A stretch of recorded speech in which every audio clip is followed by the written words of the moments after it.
In Commitment 2026, votes continue to be counted in North Carolina's primary election. Most top of the ballot races are now set for November, but one very much is not. The two candidates are separated by 2 votes. That's it. We begin with team coverage from Washington to Raleigh to right here in the Piedmont Triad. We know at least this much tonight. It's going to be a couple of weeks at least until we know who won the Republican primary for State Senate District 26 between Senate Leader Phil Berger and Rockingham County Sheriff Sam Page. 50-50, separated by 2 votes right now. WXI 12's Chris Peterson spoke to both candidates this afternoon. Chris, what did they have to say today?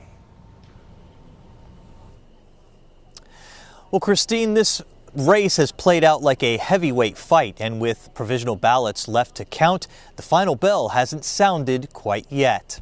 Only 2 votes separate the 2 candidates. Sheriff Page claimed victory on election night, but Senator Berger says we have to let this process play itself out. According to the Rockingham County Board of Elections, there are 137 provisional ballots, and in Guilford County, that number is 52 pertaining to this particular race.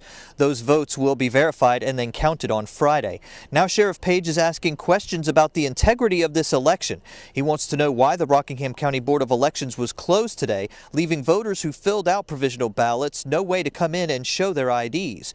He's also calling into question why State Auditor Dave Bullock was campaigning with Senator Berger, which he claims is a conflict of interest. Meanwhile, Senator Berger says we'll see a different outcome when the final votes are counted.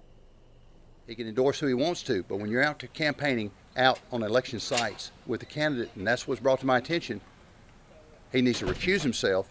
He needs to recuse himself so he shows he's fair and impartial. He supports my opponent. We know that. He's publicly said that. But he shouldn't be going on a campaign spree with him at different sites. But I don't think there's any question the outcome will be different.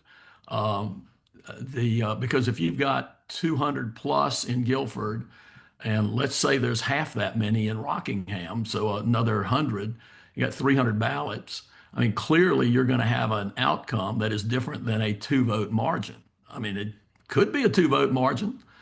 It could be something different. I think it's more likely that it'll be something different. Now, I have reached out to the state auditor's office for a response. We're still waiting on that response. As far as the Rockingham County Board of Elections being closed today, the chairman of the Board of Elections says they're typically closed the day after an election due to staffing issues. In Rockingham County, I'm Chris Peterson, WXII 12 News.